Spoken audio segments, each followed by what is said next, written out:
Hello बच्चों, क्या हाल चाल है? सब बढ़िया, चकाचक। पढ़ते रहो, तैयारी करते रहो। जब तक तोड़ेंगे नहीं तब तक छोड़ेंगे नहीं, तब तक रुकेंगे नहीं भैया। देखो भैया, प्रारंभ करें अपनी तैयारी। सब लोग अब शुरू कर दीजिए तैयारी। घरों से बाहर निकलिए, टेस्ट देने आइए, क्लास करिए, रेगुलर रहिए। घर में बैठेंगे तो डिस्टर्ब हो जाएंगे, माइंड डिस्टर्ब हो जाएगा। घर से बाहर निकलिए, क्लास करिए, क्लास में पढ़ने आइए। ठीक है, जैसे भी पढ़ रहे हो, जो भी पढ़ रहे हो, लेकिन टेस्ट जरूर दीजिए। ठीक है, जो भी करें भैया, लेकिन टेस्ट जरूर दें, क्योंकि टेस्ट से ही तैयारी पता चलेगी। तो जो भी 2 साल 3 साल के रिपीटर बच्चे इस टेस्ट को जरूर दें। 11-12 जो कर लिया हो 2 साल का हो गया, 13 कर लिया हो 3 साल का हो गया, तो जो भी रिपीटर ड्रॉपर बच्चा इस टेस्ट को जरूर दे। इससे बहुत फायदा मिलेगा। तो बेटा 2 वीक हो गया टेस्ट कराते कराते, कुल मिला के 12 टेस्ट हो चुके हैं। अब देखो, हर वीक में टेस्ट का टॉपिक है। तो हमारा स्लोगन याद ही है, प्रारंभ करें अपनी तैयारी। बेटा प्रारंभ करें अपनी तैयारी। अब देख लो यहाँ पे, ये आपका 5 जून से, आपका ये देखिए 5 जून से भैया, बहुत गर्मी पड़ रही है ना। हाँ, गर्मी पड़ रही है, इसी तरह गर्मी पड़ती रहेगी। जब गर्मी पड़ेगी तब मत पढ़ना, ठीक है। और दूसरा, ठंडी पड़ेगी तब मत पढ़ना, बरसात होगी तब मत पढ़ना। तो अरे नालायक, पढ़ोगे कब तुम लोग? किस समय पढ़ोगे? गर्मी में इसलिए नहीं पढ़ रहे हो कि गर्मी पड़ रही है, बरसात में इसलिए नहीं पढ़ते हो, बरसात हो रही है, ठंडी में इसलिए नहीं पढ़ रहे हो, क्या ठंडी हो रही है, ठंडी लग रही है। तो आखिरकार कौन सा स्पेशल मौसम तुम लोग के लिए बनेगा? तो बहुत गर्मी पड़ रही है बेटा, बहुत ही गर्मी है। तो इस गर्मी में आइए, ठीक है। ये देखिए, ऑप्टिक्स की थोड़ी सी ठंडी लीजिए। ये पूरा आपका देखिए 10 तारीख तक 5 दिन आपके 1-1 घंटे के टेस्ट हो रहे हैं। देखिए 1-1 घंटे के टेस्ट हो रहे हैं। वेब ऑप्टिक्स इस बार का टॉपिक होगा, वेब ऑप्टिक्स, वेब ऑप्टिक्स। और फिर आपका सैटरडे को ये बताइए 3 घंटे का टेस्ट होगा, ठीक। केमिस्ट्री में haloalkane and haloarene, biology में organism and population, and maths में कॉन्टिन्यूटी एंड डिफरेंशिएबिलिटी। ये कुल मिला के आपके टेस्ट हैं बेटा। ज्वाइन करें सभी लोग, इस टेस्ट को दें। जितना ही ज्वाइन करेंगे आपके लिए फायदेमंद होगा।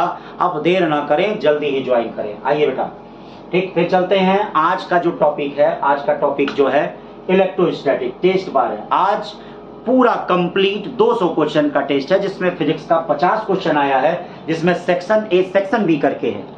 तो ये देखिए, चलते हैं सेक्शन बी की तरफ, सेक्शन ए की तरफ। सेक्शन ए में पहला क्वेश्चन आइए देखते हैं। 5 balls number 1 to 5 suspended using separate threads 1, 2, 2, 4, 4, 1 show electrostatic attraction, while pair 2, 3, 4, 5 show repulsion, therefore ball 1 must be।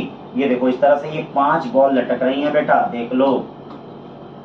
3, 4, 5 ball लटक रही हैं। ये देखो, 1 हो गया, 2 हो गया, 3 हो गया, 4 हो गया, 5।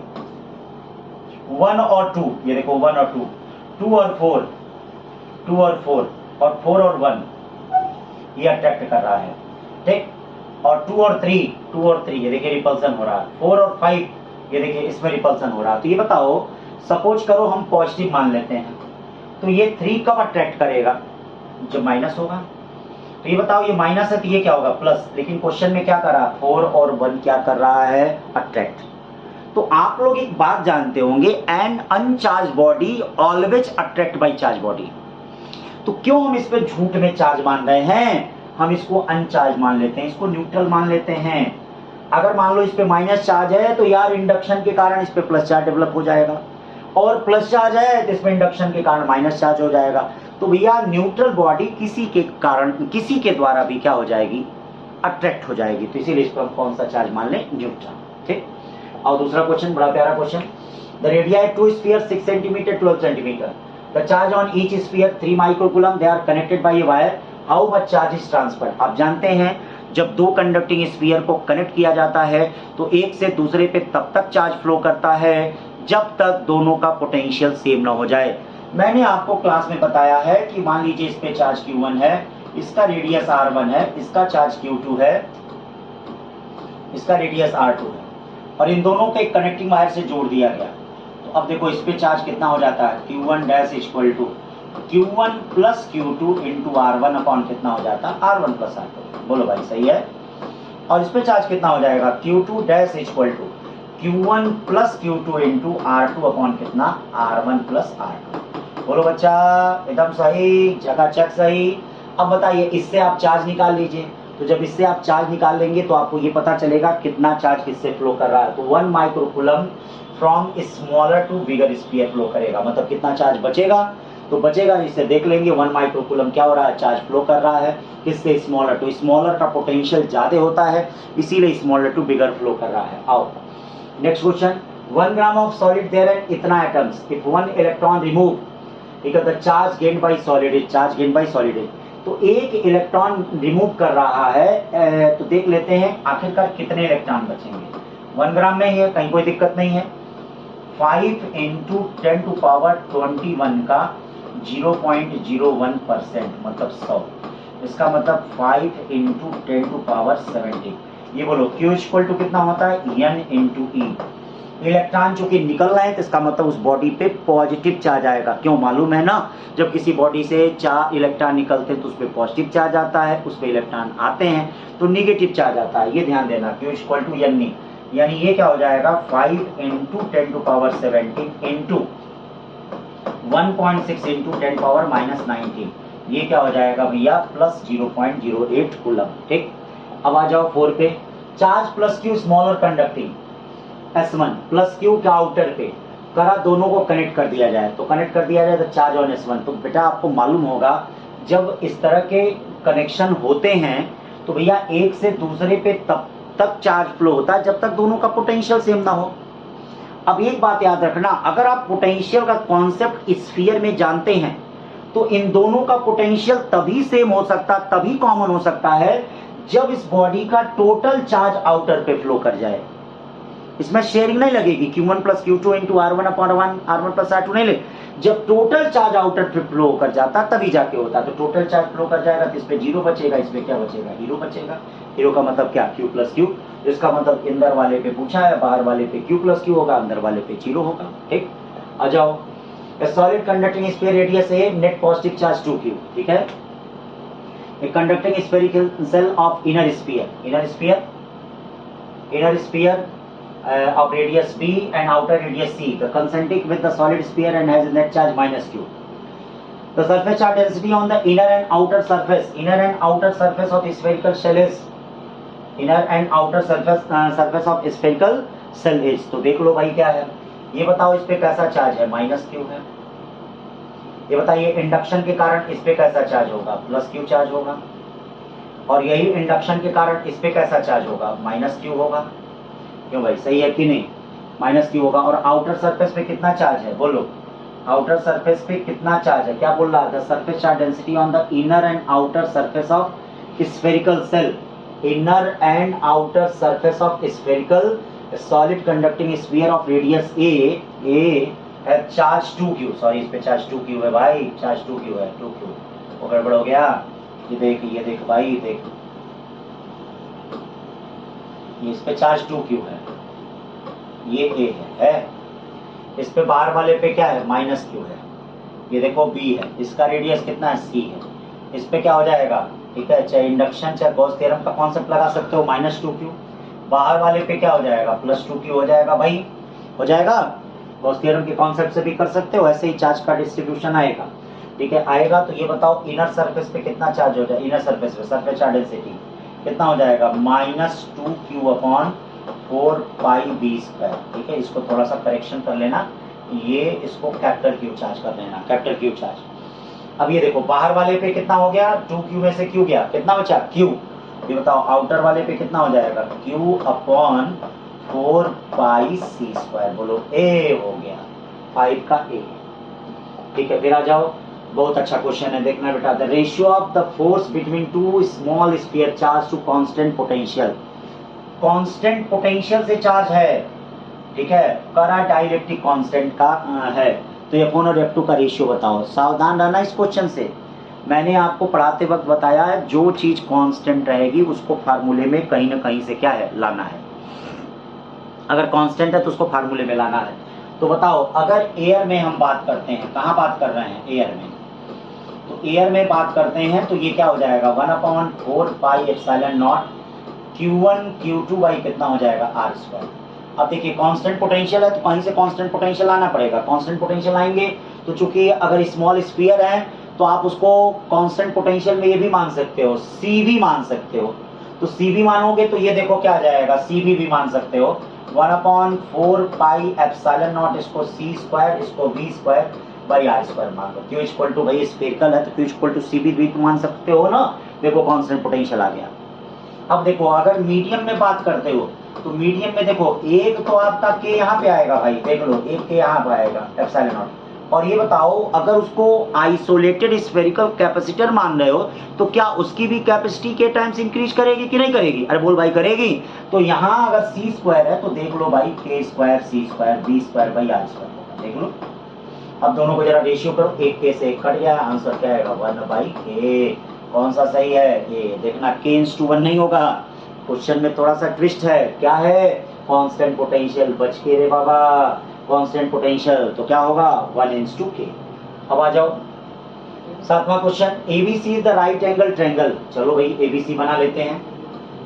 ये देखो ए हो गया, AB 3 सेंटीमीटर है, AB 3 सेंटीमीटर है, BC 4 सेंटीमीटर है, ये 5 सेंटीमीटर है। ये देखो इसको 15 मानते हैं, इसको 12 मानते हैं, इसको -20 मानते हैं, ठीक है। The magnitude of force experience charge at be in dice. एक बात याद रखना बेटा, सीजीएस सिस्टम है सारा, ESU सब सिस्टम है सीजीएस। तो सीजीएस में 1/4πε0 बता दे बच्चे क्या होता है 1। सीजीएस में बच्चा प्यारा बता 1/4πε0 क्या होता है प्यारे बच्चों? 1 होता है। ये बताओ इसके कारण फोर्स F1 इधर लगेगा, बोलो F1 कितना होगा? 1/4πε0 की वैल्यू पता ही है 1 हो गया। ये क्या होगा 12 × 20/4 का स्क्वायर 60। इसके कारण F2 इधर लगेगा, बता भाई, ठीक है। 12 × 15/9 का स्क्वायर मतलब 3 का स्क्वायर। तो ये देखो कितना हो जाएगा, 3 से 5 भी जाएगा, 3 से 4 भी जाएगा, मतलब 20 हो गया। ये 4 से 20 भी जाएगा, 4 से 4 पंजे 5 15 हो गया। इसका मतलब एक फोर्स इधर लग रहा है 15 डाइन का, किसका? एक फोर्स इधर लग रहा है 20 डाइन का, किसका बच्चा? नेट फोर्स कितना लग रहा है? F इक्वल टू, बोलो F इक्वल टू √15 का स्क्वायर प्लस 20 का स्क्वायर। 15 का स्क्वायर 225, 625 आएगा, इसका मतलब 25 डाइन आएगा। कितना आएगा? 25 dine.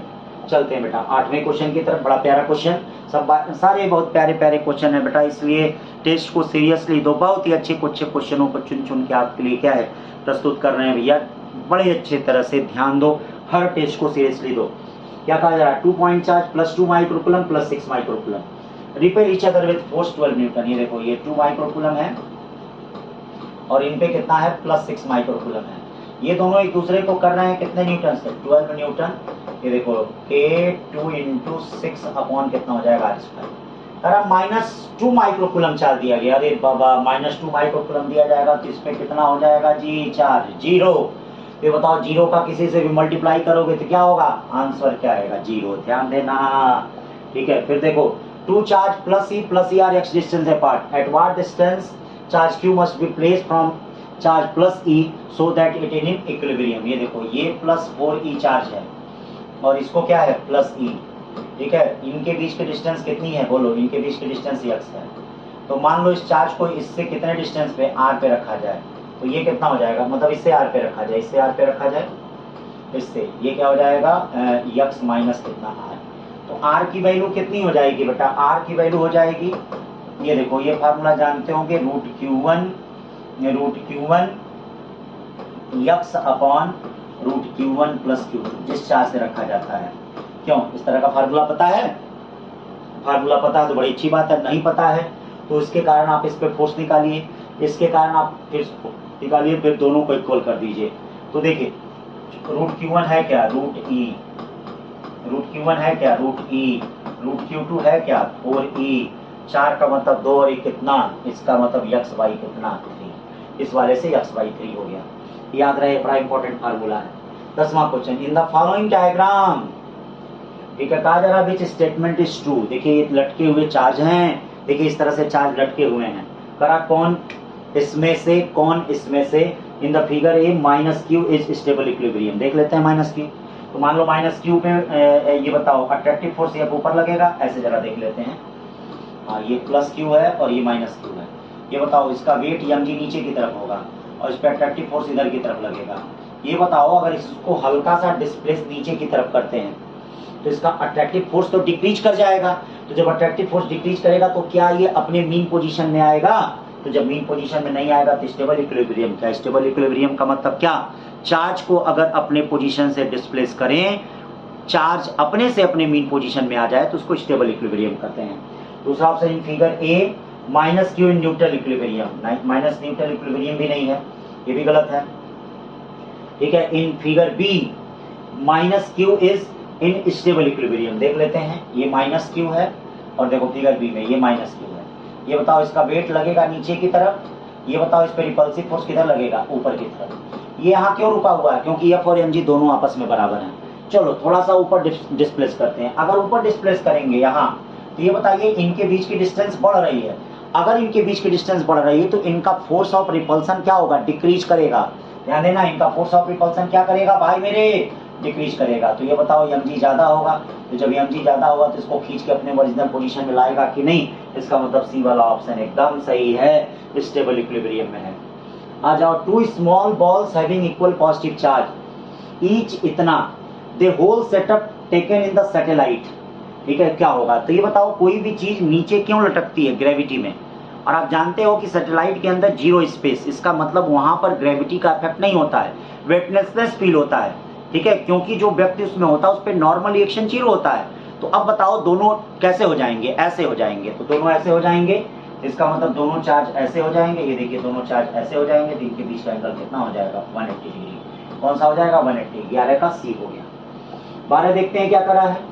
To identical pendulum A B are suspended from a same point, the box are given positive charge with having more charge, the diverge reach equilibrium. मतलब ऐसे देखिए लटके हुए हैं।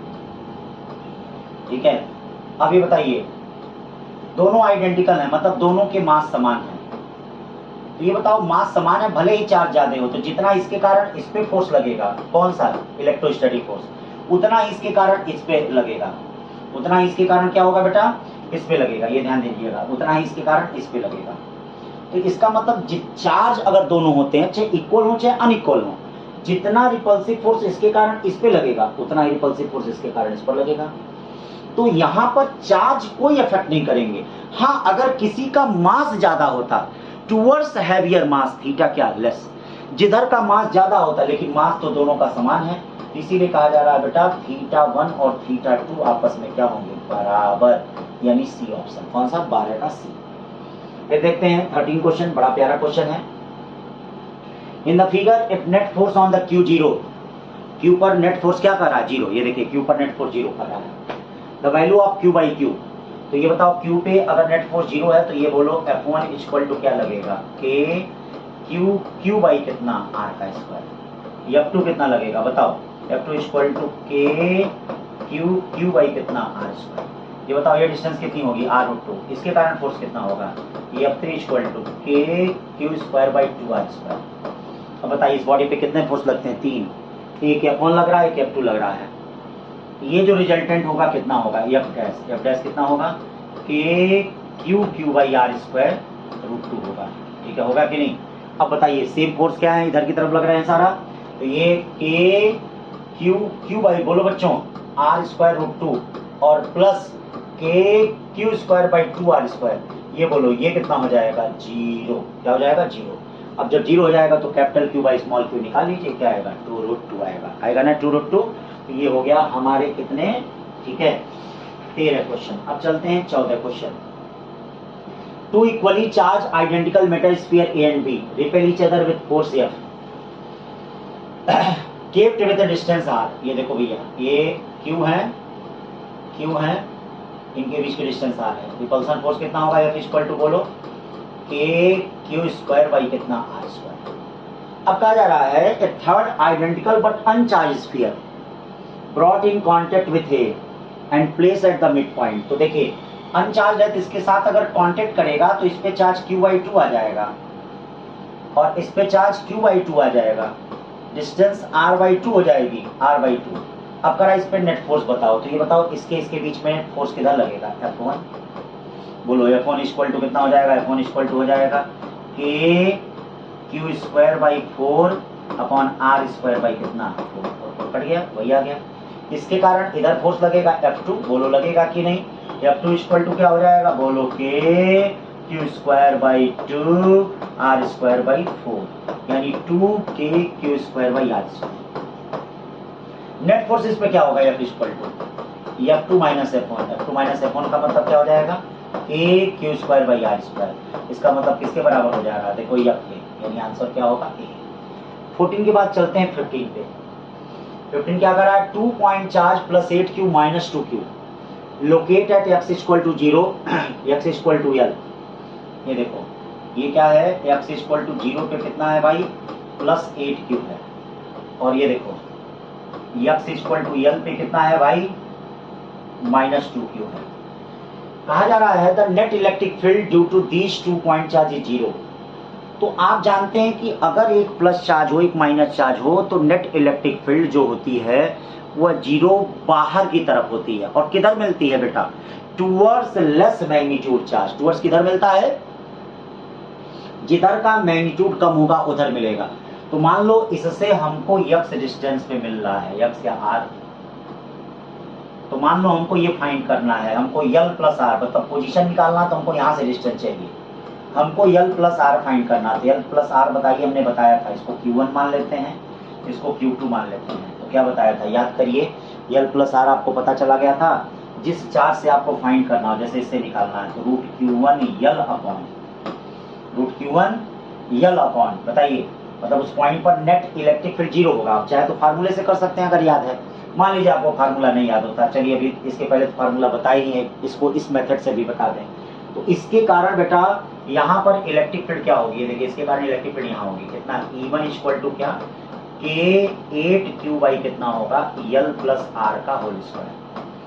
इसके कारण यहाँ इलेक्ट्रिक फील्ड किधर होगी, इधर कितना होगी, E2 इक्वल टू K2q कितना r का स्क्वायर। बताओ न्यूट्रल पॉइंट मिल रहा, दोनों इलेक्ट्रिक फील्ड आपस में बराबर होंगी, यानी 2kq/r²। और ये क्या होगा, K8q/l प्लस r का होल स्क्वायर। क्या करते हैं, कट गया, 2 से कट गया, इसका मतलब 1/√, ले लो 1/r इक्वल टू क्या हो गया, 4 का 2 l प्लस r, या l plus r equal to 2r, या r इक्वल टू क्या हो गया यार, बोलिए r की वैल्यू कितनी आ गई, यल आ गई। ये r कितना आ गया भाई, ये r जो आ गया वही यल आ गया, r की वैल्यू कितनी आ गई, यल। देख हमको क्या निकालना है, पोजीशन। तो पोजीशन का मतलब हमको यहाँ से लेना पड़ेगा, तो इसीलिए आंसर पे क्या है, यल, और यहाँ से यल यानी 2l हो गया, कितना हो गया, 2l। ये हो गया 15 क्वेश्चन। फिर चलते हैं 16 क्वेश्चन, बड़ा प्यारा क्वेश्चन है बेटा। ये सब जितने अच्छे अच्छे क्वेश्चन हैं ये ध्यान दीजिएगा, सारे क्वेश्चन बहुत प्यारे हैं। An oil drop is found floating freely between the plates of a parallel plate condenser. The plates being horizontal and the lower plate carrying a charge plus Q. The area of each plate is A and the distance of separation between them is T. ठीक है, lower plate पे देखो कितना charge है, plus Q। Induction के कारण अपर वाले plate पे कितना चार्ज हो जाएगा, माइनस Q। ये बताइए इलेक्ट्रिक फील्ड कैसे हो जाएगी, ऐसे, ये इलेक्ट्रिक फील्ड हो गई। अब मान लीजिए कोई चार्ज यहाँ रखा है, कोई भी चार्ज है, तो बताओ इक्विलिब्रियम में कब रहेगा, जब इसका वेट mg नीचे की तरफ हो और इस पे फोर्स किधर की तरफ हो, QE की तरफ हो। बोलो हो कि नहीं, इसका मतलब QE इक्वल टू जो हो वह कितना होगा, बोलो mg। QE कितना होगा, ये E क्या होगा, E बताइए, सिग्मा अपॉन एप्सिलॉन नॉट। प्लेटों के बीच में ये न होता है। फिर बताइए Q सिग्मा कितना हो जाएगा, सिग्मा Q/A एप्सिलॉन नॉट, और ये क्या हो जाएगा, mg। ये बताइए Q इक्वल टू क्या हो जाएगा, mg A epsilon not by कितना हो जाएगा Q। अब देखिए ये ऑप्शन तो नहीं मिल रहा है, लेकिन कोई बात नहीं, 4 पाई से अगर हम ऊपर नीचे मल्टीप्लाई कर दें तो एक चीज यहाँ देखा है कि सारी यूनिट सीजीएस में है। तो बोलो 4 पाई एप्सिलॉन नॉट को क्या लिखोगे, 1। तो mg अपॉन 4 पाई Q, mg अपॉन 4 पाई Q का मतलब क्या हो गया, B। क्या हो गया, B, 16 का B। अब आइए 17, बड़ा प्यारा question. A point charge Q moves from point P to point S. Point P to point S along the path PQRS. Along the path कितना, PQRS. In a uniform electric field E pointing parallel. करा कि work done बताओ। तो एक बेटा एक बात बताइए, वर्क डन क्या होता है। आप जानते हैं कि इलेक्ट्रिक फील्ड कंजर्वेटिव फील्ड होती है, और कंजर्वेटिव फील्ड में किया गया वर्क जो होता है पाथ इंडिपेंडेंट होता है, पाथ पे डिपेंड नहीं करता है। पाथ क्या होता है, इंडिपेंडेंट होता है, पाथ पे डिपेंड नहीं करता है। एक कंजर्वेटिव जो होता है इंडिपेंडेंट होता है पाथ। तो मान लो इसका कोऑर्डिनेट कितना हो गया, इसका कोऑर्डिनेट हो गया a कॉमा कितना b, इसका कोऑर्डिनेट कितना हो गया 0 कॉमा 0। अब आइए वर्क डन निकालना है, तो वर्क डन कितना होगा बोलो, क्यू ई आई कैप और डॉट, इस पोजीशन वेक्टर का डिस्प्लेसमेंट ले लीजिए, minus A I cap minus B J cap. क्यों, आई डॉट आई 1 होता है, आई डॉट जे क्या होता है 0, या W equal to minus Q E A, minus Q E A, ये हो गया बी, 17 का बी। अब आते हैं 18, स्प्रिंग ब्लॉक सिस्टम किसी इलेक्ट्रिक फील्ड में मूव कर रहा है। तो आप ये बताइए स्प्रिंग ब्लॉक सिस्टम का टाइम पीरियड कितना होता है 2 pi under root M by K. अब आप जानते हैं कि इसका टाइम पीरियड ना ही ग्रेविटी पे डिपेंड करता है, ना ही इलेक्ट्रिक फील्ड पे डिपेंड करता है, ना माइंस में डिपेंड करता है, कहीं नहीं डिपेंड करता है। तो इसका टाइम पीरियड क्या होगा कांस्टेंट, और कौन सा आंसर होगा टी। 17 के बाद 18, a charge particle moves with speed v in the circular path of radius r around a long uniformly conducting conductor, ठीक है conductor, then its velocity, velocity कैसे वेरी करेगा। तो ये बताओ, मान लो लीनियर चार्ज डेंसिटी लैम्डा इसके चारों तरफ वेरी करता है, तो ये बताओ इसके कारण इस पे फोर्स किधर लगेगा, फोर्स इस पे क्या लगेगा, charge particle moves with the speed v in the circular path around the long uniformly charge conductor. ये बताओ सेंट्रीफ्यूगल फोर्स कैसे लगेगा mv²r, और ये क्या होगा फोर्स इसको ई ऐसे मिलेगा कि नहीं। तो ये बताइए mv²r क्या हो जाता है, mv²r equal to E, line charge के कारण इलेक्ट्रिक फील्ड बताओ, लाइन चार्ज के कारण electric field E lambda upon 2 pi epsilon naught R. ये देखो r से r कैंसिल हो गया। ये बताओ क्या v कहीं r पे डिपेंड कर रहा है, तो v इज इंडिपेंडेंट ऑफ क्या हो गया r। फिर देखिए the figure show lines of constant potential region which an electric field is present, the magnitude of electric field is maximum. याद रखिएगा जहां electric lines of force dense होती है, बोलिए जहां पे electric lines of force dense होती है वहां पे इलेक्ट्रिक फील्ड मैक्सिमम होती है।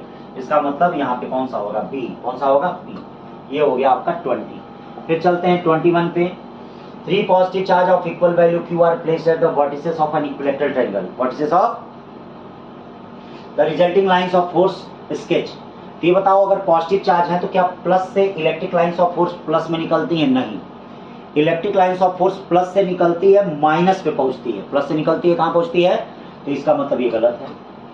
इलेक्ट्रिक लाइंस ऑफ फोर्स कभी भी क्लोज लूप बनाती हैं, देखिए ये बना रही है क्लोज लूप, इसका मतलब ये भी गलत है। इलेक्ट्रिक लाइंस ऑफ फोर्स कभी क्लोज लूप बनाती हैं, देखिए बना रही है, इसका मतलब ये भी गलत है।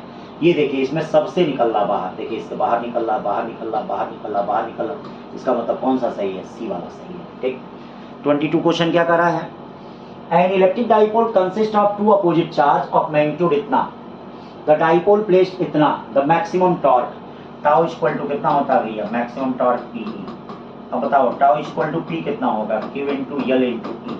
बोलो क्यू कितना हो जाएगा 10⁻⁶, ई कितना हो जाएगा 2, एल कितना 2 इंटू 10⁻², ई कितना हो जाएगा बताओ 1 इंटू 10⁵, 1 इंटू 10⁵। अब इसको सॉल्व कर लो, उसको सॉल्व कर लोगे तो ये बताओ क्या आएगा 5 6 2 8, 8 में से 5 जाए 10⁻³ यानी 2 इंटू 10⁻³ न्यूटन मीटर। 22 का ए वाला सही होगा, होगा कि नहीं। फिर आ जाओ 23 23 क्या करा है, point particle of mass m attach to 1 end, ठीक करा है कि इसका आप क्या बताइए टाइम बताइए। अगर ये इसमें रॉड की लेंथ यल है, ये लेंथ है तो ये क्या होगा L/2, ये लेंथ क्या होगा, time needed to rod to become parallel. तो हमको ये बताइए, हमने आपको क्लास में डाइपोल का टाइम पीरियड बताया था, ठीक है, क्या बताया था, डाइपोल का time period T equal to 2 pi, ठीक है, I अपॉन कितना हमने बताया था, QV बताया था। ये बताइए करा पैरेलल, पैरेलल का मतलब एक्सट्रीम पोजीशन से मीन पोजीशन जाने में कितना समय लगता है, बोलिए T इक्वल टू T/4 समय लगता है, यानी π/2 under root I upon QV। अब हम क्या करते हैं, मोमेंट ऑफ इनर्शिया रखते हैं। तो ये बताइए इसका मोमेंट ऑफ इनर्शिया कितना होगा भाई, देख लो मोमेंट ऑफ इनर्शिया होगा ml²/4, पॉइंट मास है ml²/4, ठीक है। और ये बताइए सॉरी ये डाइपोल मोमेंट होता है, डाइपोल मोमेंट कितना हो जाएगा P equal to Q into L। अब ये सब रख देते हैं, सारी चीजों को सॉल्व करते हैं तो आंसर क्या आएगा, ये है काम, ठीक है। फिर देखिए 24 क्वेश्चन कर रहा है, variation of potential with distance R given, the electric field at R equal to 5, R equal to 5 पे आपको इलेक्ट्रिक फील्ड बतानी है। आर इक्वल टू 5 पे आपको बेटा क्या बताना है, इलेक्ट्रिक फील्ड। तो ये बताओ आर इक्वल टू 5 पे क्या है, चाहे आर इक्वल टू 4 से लेके 6 तक कहीं पूछा जाए एक ही आंसर आएगा। क्यों, इसका स्लोप सबका सेम है, देखो सबका स्लोप सेम है। तो ये कितना हो जाएगा 5, ये कितना हो जाएगा 2, तो इलेक्ट्रिक फील्ड क्या होती है माइनस, स्लोप क्या हो जाएगा 5/2, निगेटिव स्लोप, तो इसका मतलब प्लस 2.5 प्लस 2. हेलो बच्चों, देखो 25 क्वेश्चन में क्या, electric field of point charge Q shown in the charge is carried from A to B. अब देखो बेटा ये इक्विपोटेंशियल सरफेस बना रहा है, मतलब इसका पोटेंशियल 1 होगा, मान लो V1 होगा, इसका पोटेंशियल V2 होगा। तो एक इक्विपोटेंशियल सरफेस से ये दूसरे में जा रहा है, मतलब V1 से V2 में जा रहा है, तो पोटेंशियल डिफरेंस 0 नहीं हो रहा है, इसलिए वर्क 0 नहीं होगा। लेकिन जो वर्क आपका इसमें होगा वही वर्क आपका इसमें होगा, यहाँ से लेके यहाँ तक होगा। तो इसीलिए कौन सा ऑप्शन सही होगा, बी। कौन सा, बी सही होगा। अब आ जाओ इसमें, देखो 2 equal positive charge kept at a point A and B, the electric potential at the points between A and B excluding this point is steady while moving from A T. तो देखो कह रहा 2 इक्वल पॉजिटिव चार्ज है, एक charge Q है, एक charge Q है। कह रहा कि अगर हम ए से बी की तरफ जा रहे हैं तो इलेक्ट्रिक पोटेंशियल कैसा फील होगा। तो हम मान लेते हैं इसको 10 सेंटीमीटर में डिवाइड कर लेते हैं। यहाँ पे कहीं 1 है, ये कहीं 2 है, ये कहीं 5 है, ये कहीं क्या है 8 है, ये कहीं क्या है 9 है, ऐसे डिवाइड कर लेते हैं। अब इन सारे पॉइंटों पे जरा पोटेंशियल देख लेते हैं बच्चा।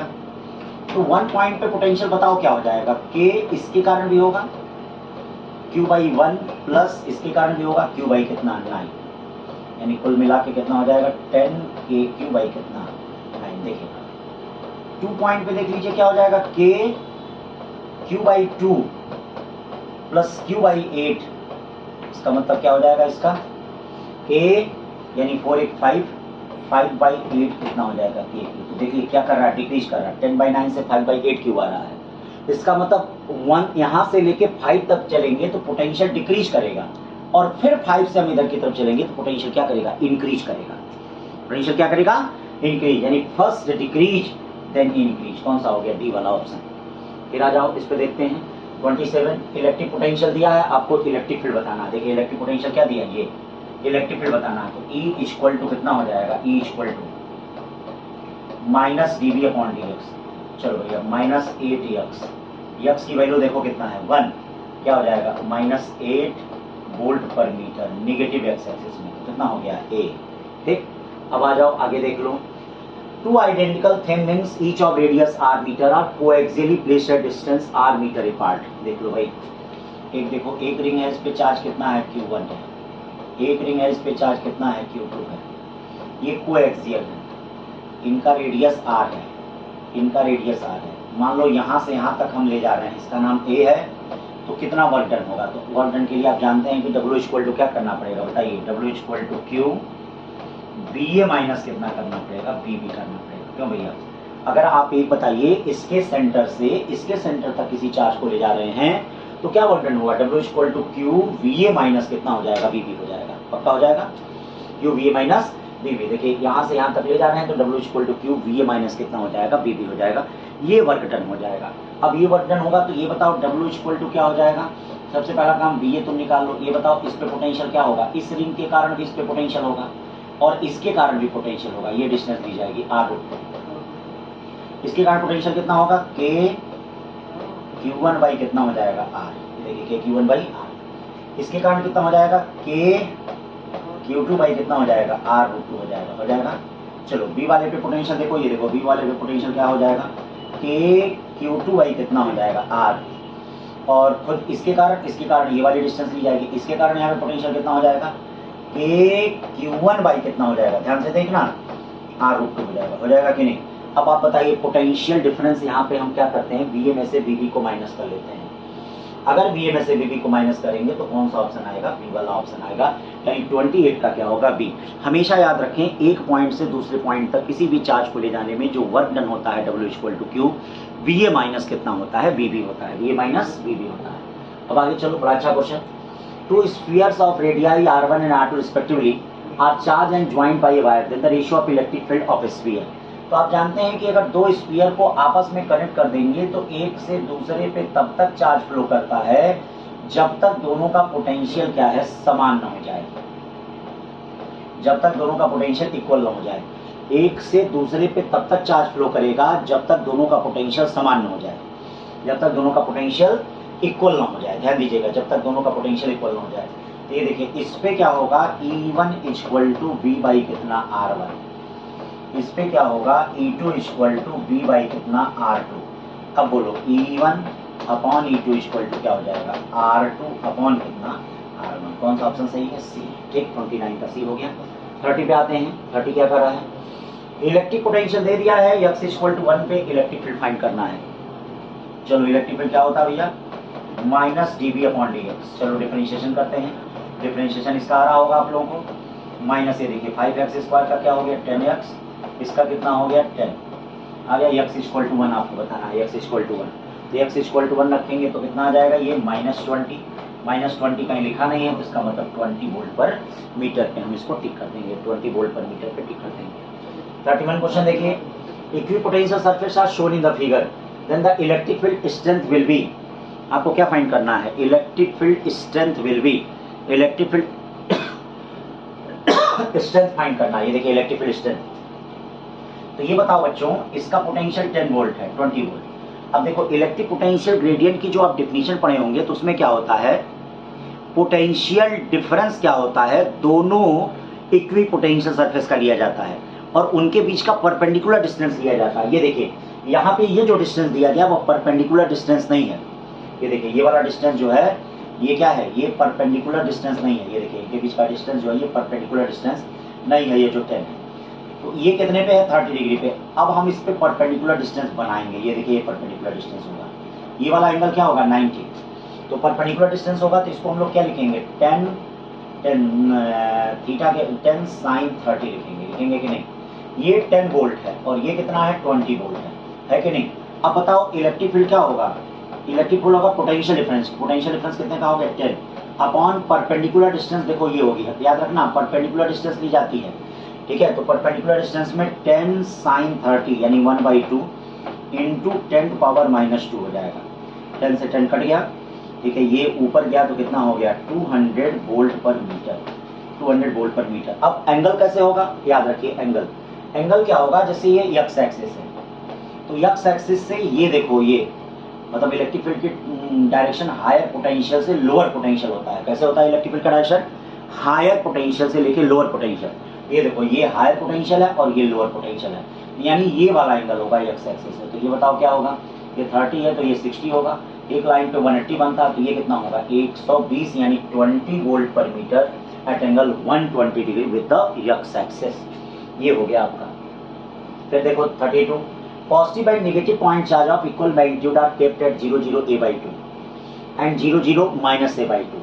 ठीक, तो चलिए x एक्सिस y एक्सिस पहले बनाते हैं। ये देखिए, ये आपका x एक्सिस है, ये आपका y एक्सिस है और ये आपका z एक्सिस है। ये देखिए, ये आपका z एक्सिस है। इसको z एक्सिस बना लेते हैं, ऐसे z एक्सिस कर लेते हैं। 0 0 a/2, 0 0 a/2 कहाँ होगा भैया, 0 0 a/2, 0 0 a/2 यहाँ होगा। ये देखिए 0 0 a/2 और 0 0 -a/2 कहाँ होगा, ये देखिए 0 0 -a/2 होगा, यहाँ होगा। मतलब इस तरह से अगर दिया गया z एक्सिस तो 0 0 यहाँ होगा और ये देखो ये यहाँ होगा, एक ऐसे मतलब देखना, ऐसे दिया है। एक यहाँ पे पॉइंट है, एक पॉइंट यहाँ पे है, देख रहे हो। फिर कह रहा था work done by electric field, मतलब इस पे क्या है, पॉजिटिव एंड नेगेटिव चार्ज है। इस पे प्लस क्यू चार्ज रखा गया और यहाँ पे माइनस क्यू चार्ज रखा गया है। फिर कहा जा रहा है कि work done when another positive charge moves from -a 0 0 to 0 a 0, मतलब ये देखो यहाँ पे है, ये क्या है -a 0 0, समझ रहे हो ना, -a 0 0 और ये कहाँ पे है, x एक्सिस पे है 0 a 0। मतलब यहाँ से a से लेके अगर b तक हम ले जा रहे हैं चार्ज को कितना पर करना पड़ेगा। तो थोड़ा 3D है, ध्यान देना। ये देखो, ये बेटा ऐसे है z एक्सिस, तो जब z एक्सिस इससे है तो प्लस चार्ज अगर यहाँ है, अंदर माइनस चार्ज है, तो याद रखना दोनों चार्जों के कारण यहाँ पे पोटेंशियल क्या होगा, BA = 0 होगा। देख लो, ध्यान से देखना, प्लस के कारण भी समान दूरी पे और इस माइनस के कारण, ये माइनस अंदर की तरफ गया है, इस माइनस के कारण भी समान दूरी पे, तो इसका कारण पोटेंशियल क्या होगा, जीरो। ऐसे यहाँ भी देखो, इस प्लस से और समान दूरी पे है और इस माइनस से भी समान दूरी पे, मतलब डिस्टेंस सेम है। अगर डिस्टेंस सेम है तो यहाँ भी पोटेंशियल क्या होगा, याद रखना, जीरो होगा। तो पोटेंशियल जीरो है तो इसका मतलब work done W equal to कितना हो जाएगा, बताइए, work done W equal to क्या होगा, जीरो। यानी चार्ज को अगर यहाँ से यहाँ तक ले जा रहे हैं तो वर्क डन क्या होगा, जीरो होगा। कौन सा ऑप्शन होगा, सी वाला, 32 का सी। फिर आते हैं 33, charge plus Q minus Q placed at point A B respectively 2l distance, C is the mid point between A and B, the work done is moving plus Q charge along C, मतलब इस path पे charge को ले जाने में कितना work done होगा। सी से डी ले जा रहे हैं तो सबसे पहला काम work done W equal to क्या होगा, ये देखिए Q, हम D पे क्या निकालते हैं, पोटेंशियल, माइनस क्या करते हैं, C। अब चलो देखो, पहले D पे पोटेंशियल, फाइनल माइनस इनिशियल करते हैं, D पे पोटेंशियल। तो एक चार्ज बताओ यहाँ पे रखा गया प्लस Q और एक माइनस Q रखा गया, तो प्लस Q चार्ज से कितने दूरी पे है, 1/4 पाई एप्सिलॉन नॉट, देख लो 1/4 pi epsilon not plus charge के कारण, ठीक है। Q अपॉन कितना हो जाएगा, 3l और माइनस Q अपॉन कितना हो जाएगा, l। अब देखिए इस पॉइंट पे देखते हैं, C पॉइंट पे प्लस के कारण पोटेंशियल जो होगा वह क्या हो जाएगा, प्लस, माइनस के कारण पोटेंशियल क्या हो जाएगा, माइनस। यहाँ समान दूरी है तो पोटेंशियल क्या होगा, जी।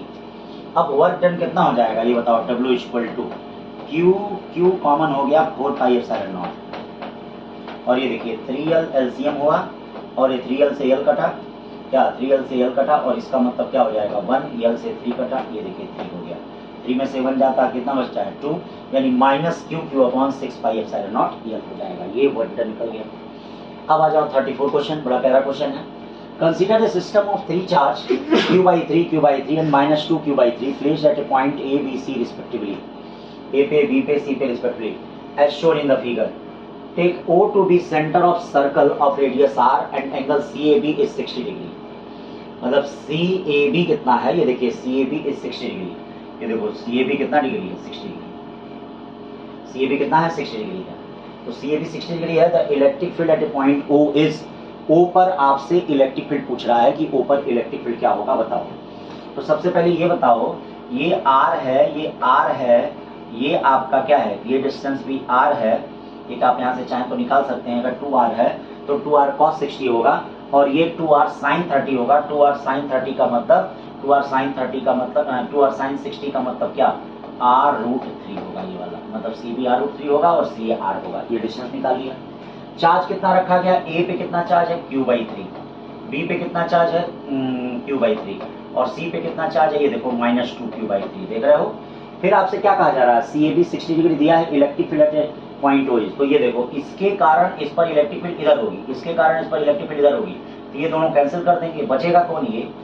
तो इसके कारण इलेक्ट्रिक फील्ड इधर की तरफ होगी और ये 2Q/3 मतलब सेट नहीं बैठ रहा भैया। ये देखिए O पॉइंट पे जो इलेक्ट्रिक फील्ड होगा, O पॉइंट पे वो क्या होगा, 1/4 पाई एप्सिलॉन नॉट कितना 2Q/3 और R² किधर की तरफ, इधर। ये देखिए कहाँ आ रहा है, 3 2 6, ये तो 8 दिया, इसका मतलब ये गलत है। तो पोटेंशियल एनर्जी ऑफ सिस्टम 0, तो चलो सिस्टम की पोटेंशियल एनर्जी निकाल लेते हैं, देखते हैं सही है कि नहीं। 1/4 पाई एप्सिलॉन नॉट, जरा देखना पहले ये देख लो, -2Q/3 अपॉन R, ठीक है। ये Q/3 into Q/3 upon 2R और ये देखना ये क्या हो जाएगा, -2Q/3 अपॉन कितना R√3। किसी केस में 0 होने की संभावना नहीं है, कट ही नहीं रहा है, इसका मतलब ये भी गलत बोला है। Magnitude of force between the charge at C and B, C और B के बीच का फोर्स कह रहा है ये, तो C और B के बीच की डिस्टेंस R√3 है, इन दोनों के बीच अट्रैक्टिव फोर्स होगा। ये बताओ फोर्स क्या होता है कूलम्स लॉ के अनुसार, 1/4 पाई एप्सिलॉन नॉट, समझ रहे हो कि नहीं। इन दोनों कितना हो जाएगा, ये देखो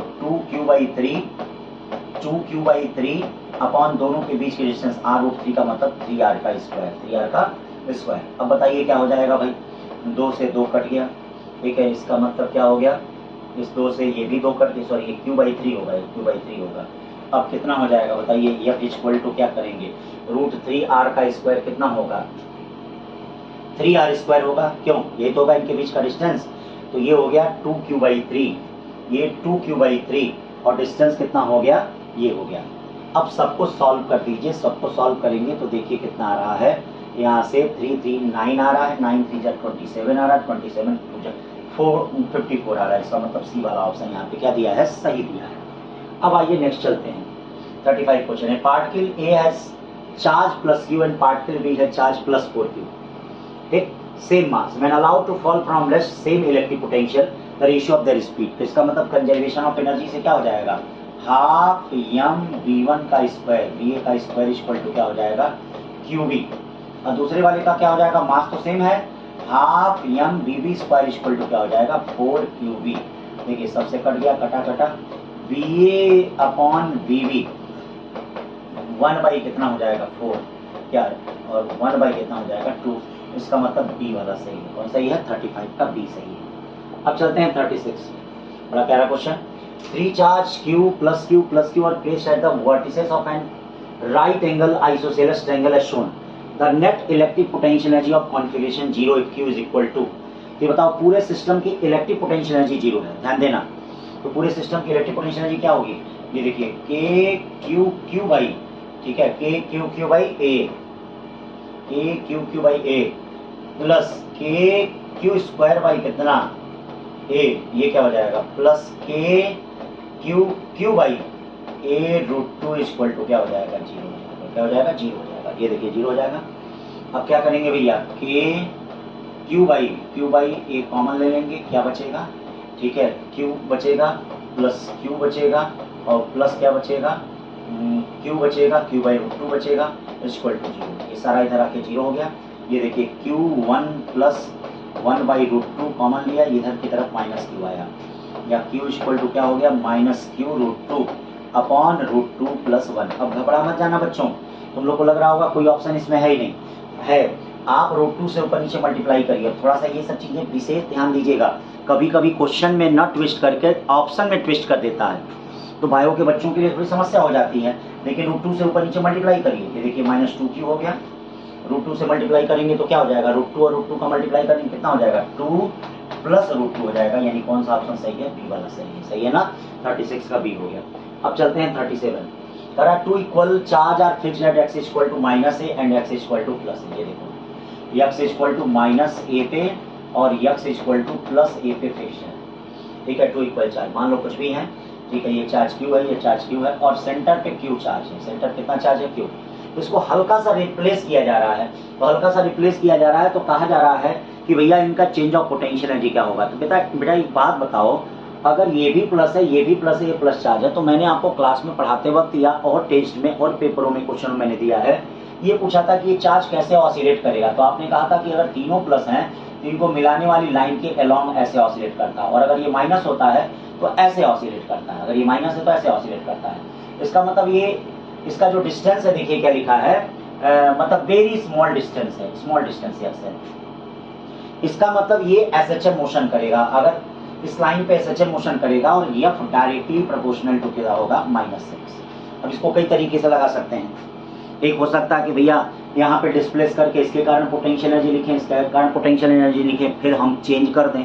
लेकिन अभी बताइए कौन इतना झूठ में क्या ताम झाम करे, बस आप ये जानिए SHM करेगा तो F डायरेक्टली प्रोपोर्शनल टू -6 होगा। अब आपको ये पता होगा F equal to minus d U by dx होता है, इसका मतलब ड्यू इक्वल टू क्या होगा माइनस एफ dx का मतलब क्या हो गया डायरेक्टली प्रोपोर्शनल टू क्या x dx। अब बताइए x dx का इंटीग्रेशन क्या होगा, यानी ड्यू इक्वल टू कितना हो जाएगा x स्क्वायर बाई 2, यानी डेल्टा यू क्या होगा directly proportional to x square. और ये देखिए डायरेक्टली प्रोपोर्शनल टू कितना जा रहा है x स्क्वायर। 37 का कौन सा सही होगा बी। अब आइए 38 क्वेश्चन पे। 2 charge q1 and q2 are placed 30 centimetre apart. 2 charge q1 q2 हैं 30 सेंटीमीटर अपार्ट पे रखे गए हैं, ठीक है भाई। shown in the figure here. Third charge q3 is moved along the arc of circle of radius 40 centimetre from C to D, C से लेके कहाँ तक D थी। The change in potential energy of system इतना। तो मान लीजिए charge q को हम यहाँ पर ले गए हैं, तो देखते हैं इसकी पोटेंशियल एनर्जी D पे क्या होगी। D पे बताइए चार्ज की D पे पोटेंशियल एनर्जी कितनी हो जाएगी D पे 1/4 पाई एप्सिलॉन नॉट कॉमन कर लो, कर लिए। अब बताओ q3 का q2 से रिलेशन होगा, यानी q1 q3 अपॉन कितनी डिस्टेंस होगी 0.4। और ये देखो इसका q2 q3 अपॉन कितना होगा, ये देखो 0.1 होगा। ये बताओ ये डिस्टेंस 0.1 होती है, 0.1 होती है।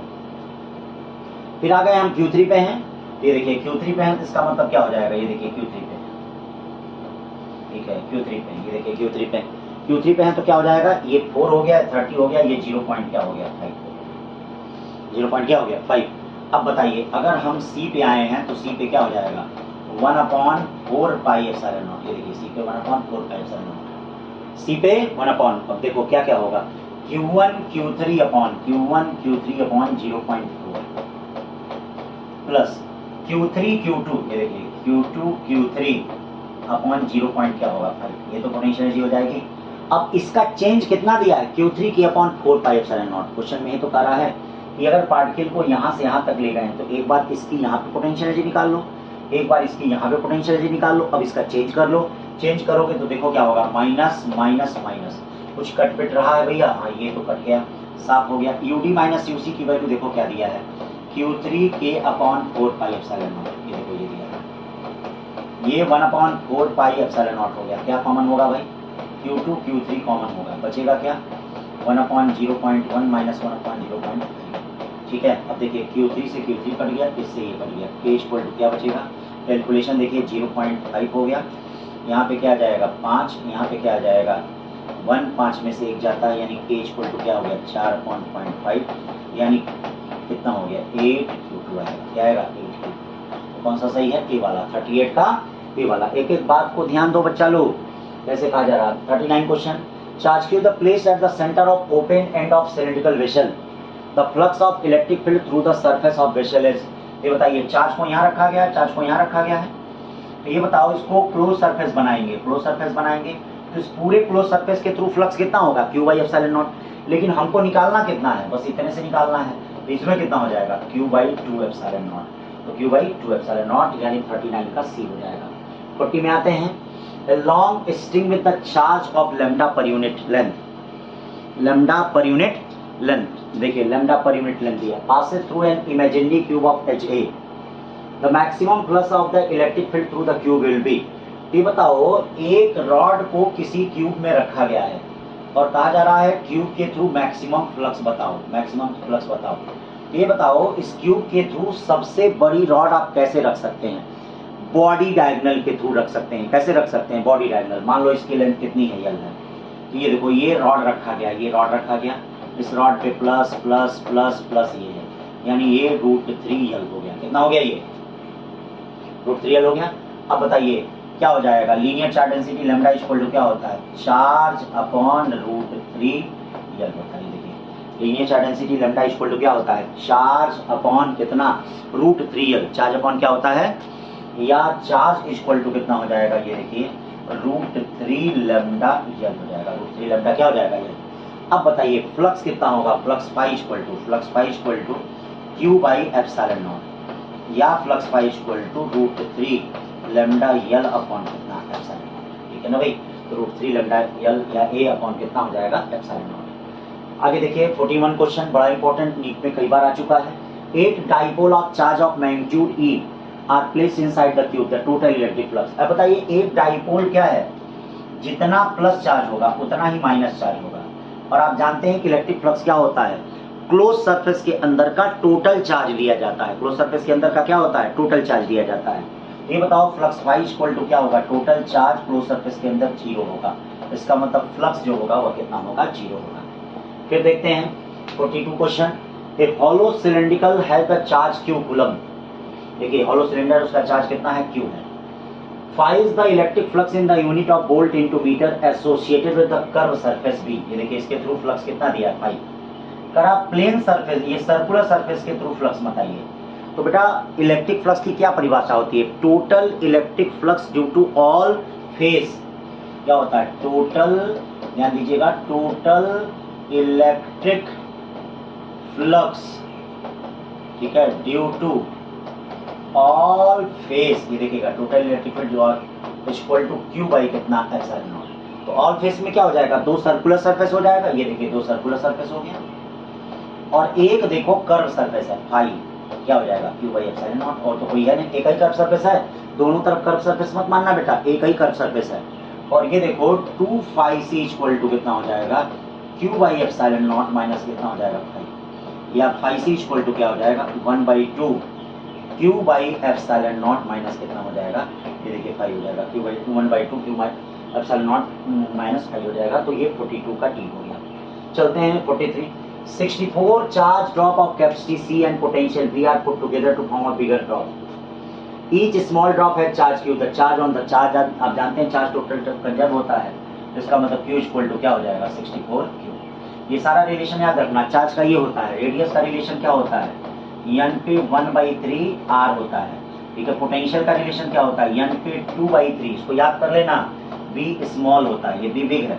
पोटेंशियल एनर्जी का रिलेशन n पे 5/3 और ये क्या होता है U स्मॉल होता है, ठीक है। क्लास में भी मैं बार बार पूछ रहा हूँ। इलेक्ट्रिक फील्ड का रेशियो E बिग जो होता है n पे 1/3 E स्मॉल होता है, इलेक्ट्रिक फील्ड का रेशियो याद रखना। कैपेसिटेंस का रेशियो n पे 1/3 कैपेसिटेंस स्मॉल होता है। सरफेस चार्ज डेंसिटी का रेशियो n पे 1/3 सिग्मा स्मॉल होता है, सिग्मा क्या होता है स्मॉल होता है। फिर उसके बाद सारी चीजें हैं इसी में, ठीक। तो इसको याद कर लीजिएगा। यहाँ पे अब देखिए नेक्स्ट क्वेश्चन क्या करा 44। Hollow metal sphere of radius 5 centimetre charge such that potential 10 volt, potential at the centre of sphere. आप जानते हैं कंडक्टिंग स्फीयर के जो सरफेस पे पोटेंशियल होता है वही अंदर होता है। तो अगर 10 वोल्ट यहाँ है तो 10 वोल्ट यहाँ भी होगा, 10 वोल्ट यहाँ भी होगा, 10 वोल्ट यहाँ भी होगा। तो आंसर कौन सा होगा बी। 44 का क्या होगा बी। फिर 45 देखिए, बड़ा प्यारा क्वेश्चन है। A hollow charge metal sphere has radius r if the potential difference between its surface and point is 3r from the center is v then the electric field intensity at a distance 3r। तो ये देखो, मान लो कोई hollow sphere है, इस पे charge कितना दिया है q, इसका रेडियस कितना r, इसके सेंटर से कितना 3r डिस्टेंस पे एक पॉइंट है। ये देखिए 3r डिस्टेंस पे एक पॉइंट है, इसका नाम a है, इसका नाम b है। क्या है इसका नाम, a दिया है b दिया है। अब इनका पोटेंशियल डिफरेंस, पोटेंशियल डिफरेंस कितना हो जाएगा b equal to 1/4 pi epsilon naught. ये देखो 1/4 पाई एप्सिलॉन नॉट कितना हो जाएगा q by R minus q by 3r। ये देखिए यहाँ पे पोटेंशियल डिफरेंस और यहाँ पे पोटेंशियल डिफरेंस ये हो गया। या v equal to 1/4 pi epsilon naught कितना हो जाएगा 1 में से 1/3 जाएगा, क्या बचेगा 2/3 q बाई r बचेगा। ये पोटेंशियल डिफरेंस हो गया।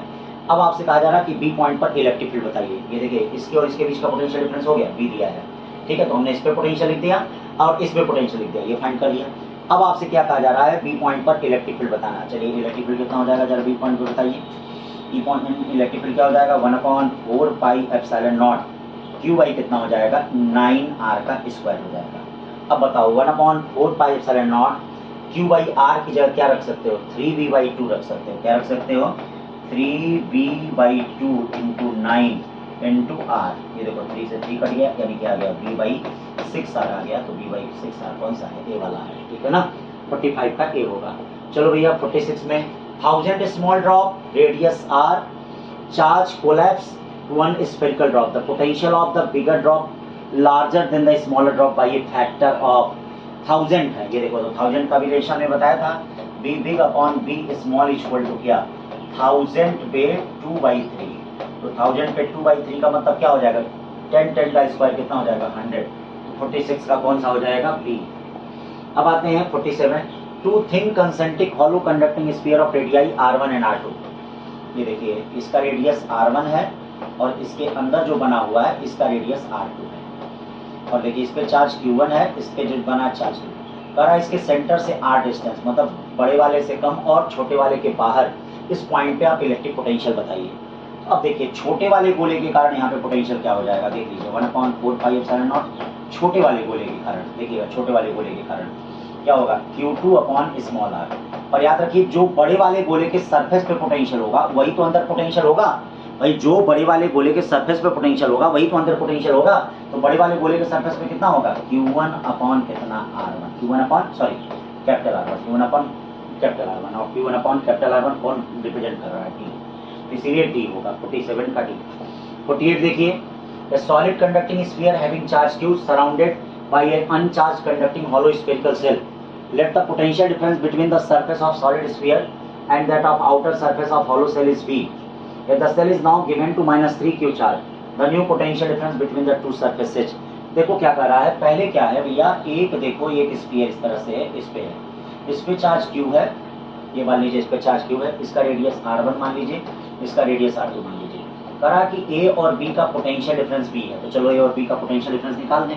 a क्या हो जाएगा ये बताओ, a हो जाएगा k q बाई कितना r1, ये हो जाएगा b कितना हो जाएगा k क्यू बाई क्यू, इस पे क्यू है, इसके कारण इससे कितने डिस्टेंस पे R2, के क्यू बाई R2। अब बताओ बी ए माइनस बी बी कितना होगा, समझ रहे हो ना, बी माइनस बी बी कितना दिया बी, ये क्या हो जाएगा के क्यू कॉमन हो गया 1/R1 माइनस 1/R2 है। अब कहा जा रहा है आउटर स्फीयर को -3 क्यू चार्ज दिया गया, ये देखिएगा ऐसे, अब डायग्राम पे फोकस करिएगा, आउटर को -3 क्यू, इसको कितना हो गया क्यू, इसका रेडियस R1, इसका रेडियस R2।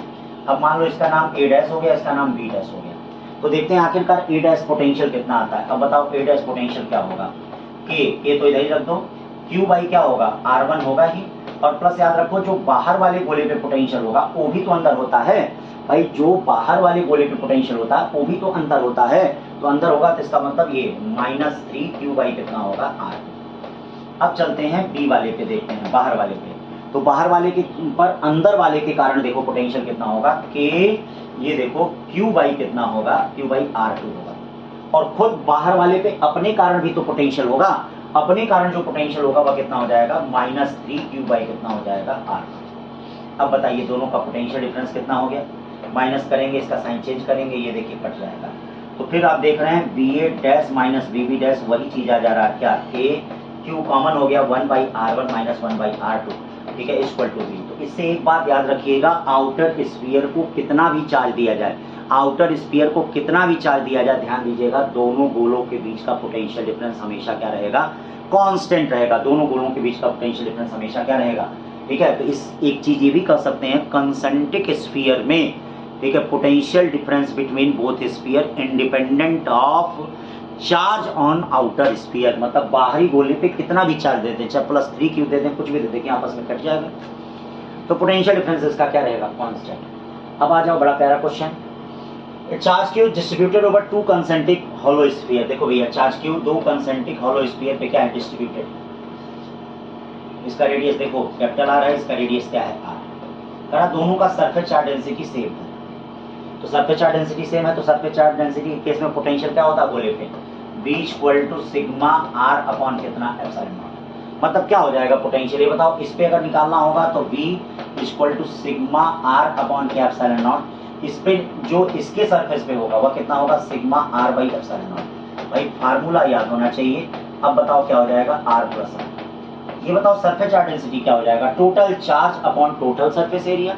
भाई दोनों का charge upon total surface area, और दोनों का चार्ज मिलाकर कितना है Q। देखो दोनों का चार्ज मिला के कितना है Q, तो क्या हो जाएगा Q अपॉन 4 पाई R² प्लस R², और ये देखो एप्सिलॉन नॉट, ये क्या हो जाएगा R प्लस R हो जाएगा, R प्लस क्या हो जाएगा R हो जाएगा। तो ये क्या निकल गया भैया, ये आपका यहाँ पे Q R plus R upon 4 pi epsilon not R² plus R², ये इन पर पोटेंशियल निकल गया। क्या निकल गया इन पे, पोटेंशियल निकल गया, ठीक है ना भाई। 49 का कौन सा हो गया, डी। 50 क्वेश्चन देखिए, बड़ा प्यारा क्वेश्चन है। A spherical portion has been removed from the solid sphere having charge distribution uniformly. The electric field inside the empty space, मतलब जो खाली स्पेस है उसमें इलेक्ट्रिक फील्ड क्या होगा, इसका चित्र यहाँ बनाते हैं। ये देखो इस तरह से है, मान लो इसका सेंटर ये है, यहाँ पे है इसका सेंटर, ठीक है भाई। तो ये देखो अगर इस पे रो चार्ज डेंसिटी है तो अंदर वाले पे बेटा क्या हो जाता है, माइनस आ जाता है, अंदर वाले पे माइनस रो आ जाएगा। तो कोई भी एक पॉइंट ले लीजिए, कोई भी, जैसे एक पॉइंट यहाँ ले लीजिए, मान लीजिए कोई भी पॉइंट यहाँ पे ले लें, हम एक इस पॉइंट पे क्या करते हैं, इलेक्ट्रिक फील्ड लिख लेते हैं। तो चलिए मान लीजिए पॉइंट ले लेते हैं, इसका नाम A है और इसका नाम हम लोग क्या ले लेते हैं B। तो बताइए इस रो के कारण, इसके कारण इस B पॉइंट पर इलेक्ट्रिक फील्ड क्या होगी, E1 = क्या होगी बोलिए, रो AB अपॉन कितना होगा, रो AB अपॉन 3 एप्सिलॉन नॉट होगा। चलिए अब इस पे देख लेते हैं, इसके कारण ये जो माइनस रो है, इसके कारण इस पर कितनी इलेक्ट्रिक फील्ड होगी, देखो इस पे किधर होगी, ठीक है। ये इलेक्ट्रिक फील्ड कितनी हो जाएगी, E2 = क्या हो जाएगी, रो क्या, इसका कुछ नाम होगा, कुछ जरूर नाम होगा, मान लीजिए इसका नाम पी लेते हैं, रो BB अपॉन कितना होगा, 3 एप्सिलॉन नॉट। अब बताइए इस पर नेट इलेक्ट्रिक फील्ड क्या होती है भैया, नेट इलेक्ट्रिक फील्ड होती है E = कितना, E1 प्लस E2, या E = कितना होता है, रो अपॉन 3 एप्सिलॉन नॉट क्या, AB plus BP, AB plus BP। अभी बताइए AB प्लस BP क्या हो जाएगा, B वाला साइलेंट हो जाएगा, क्या बचेगा AP, यानी E = rho upon 3 epsilon not क्या बचेगा, AP बचेगा। ये देखिए AP बचेगा ना। इसका मतलब क्या हो गया, इस कैविटी में जो इलेक्ट्रिक फील्ड है, चाहे यहाँ लेंगे चाहे यहाँ लेंगे, कहीं भी लेंगे, उस पॉइंट पे नहीं डिपेंड कर रहा है। देखिए इन दोनों के सेंटर के बीच के डिस्प्लेसमेंट पे, आखिरकार एपी यही है ना, इन दोनों के सेंटर के बीच के डिस्प्लेसमेंट पे डिपेंड कर रहा है। तो इसका मतलब इस कैविटी के अंदर इलेक्ट्रिक फील्ड नॉन जीरो है, जीरो तो है नहीं, देखिए कहीं जीरो है, और लेकिन यूनिफॉर्म है। क्या है? अब किस पे डिपेंड कर रही है? इसके सेंटर और इसके सेंटर के डिस्प्लेसमेंट पे। तो नॉन जीरो एंड यूनिफॉर्म। ठीक है बच्चों, तो इस तरह से ये देखो टेस्ट के 50 क्वेश्चन हो गए हैं। आज सैटरडे को आपने ये 50 क्वेश्चन फिजिक्स का सेक्शन ए सेक्शन बी में दिया है, केमिस्ट्री में भी दिया है, बायो में भी दिया है। तो आज पूरा वीक का बेटा इलेक्ट्रोस्टैटिक्स खत्म होता है। अब फिर मंडे से जो रिपीट होगा वो वेव ऑप्टिक्स होगा फिजिक्स में, ठीक। केमिस्ट्री में एल्किन होगा आपका, हेलो एल्केन होगा सॉरी, और बायो में भी आपका पॉपुलेशन एंड ऑर्गेनिज्म होगा। तो कुल मिला के आपके Monday to Friday Sanjivani DTH जो हो रहा है वो 60 क्वेश्चन का हो रहा है, और सैटरडे या सैटरडे को हो सकता है, तो संडे को, मतलब एक दिन का गैप दे के हो सकता है, सैटरडे छोड़ के सोचेंगे नेक्स्ट से संडे से कराएं, तो आपका एक दिन गैप हो जाएगा। फिर अपना पूरा क्या तैयार कर लीजिए, संडे को उस टेस्ट को दे लीजिए, धीरे धीरे इसी टेस्ट को करिए बेटा, बहुत लाभ मिलेगा। ठीक है, हर चीज में याद रखना बेटा, किसी भी चीज में जल्दबाजी ना हो, सिलेबस खत्म करके ही क्या है, कंटेंट खत्म करके ही क्या है बेटा, जब सिलेबस खत्म हो तभी जाके आगे बढ़िए। ठीक है, क्योंकि याद रखिएगा सिलेबस खत्म करने से सिलेक्शन नहीं होता है, जब तक आपके पास कंटेंट नहीं होगा तब तक आपका सिलेक्शन नहीं होगा। ध्यान से सुनना बेटा, बहुत बच्चे कहते हैं कि सर मैंने 12th का सिलेबस खत्म कर दिया, कोचिंग में सिलेबस खत्म हो गया। सिलेबस खत्म होता है कि नहीं बेटा? सिलेबस तो खत्म होता है, हम लोग तो क्रैश कोर्स भी पढ़ाते हैं, हम लोग तो 11 12 भी पढ़ाते हैं, हम लोग तो टारगेट भी पढ़ाते हैं, तो सिलेबस तो खत्म होता ही है बेटा। लेकिन सिलेबस खत्म करने से सिलेक्शन नहीं होगा। सिलेक्शन कैसे होता? कंटेंट से होता है। मतलब सिलेबस खत्म होना चाहिए और आपके पास कंटेंट भी पूरा होना चाहिए। अगर ये चीज होगी तो पक्का है आपके सिलेक्शन और आपके रैंक से कोई नहीं रोक सकता है। मतलब सिलेबस किसके साथ हो? कंटेंट के साथ हो, तो पक्का सिलेक्शन होगा बेटा। समझ रहे हो? मेरी बात याद रखना, सिलेबस के पीछे मत भागो, कंटेंट के पीछे भागो, कामयाबी झक मार के आएगी। सिलेबस के पीछे मत भागो, कंटेंट के पीछे भागो। कंटेंट अगर आपके पास है तो कामयाबी झक मार के आएगी, ये ध्यान देना, क्योंकि सिलेबस तो कभी नहीं खत्म होता है, सिलेबस बहुत वास्ट है। कंटेंट आपके पास रहेंगे तो आपका सिलेक्शन जरूर होगा। थैंक यू बच्चों।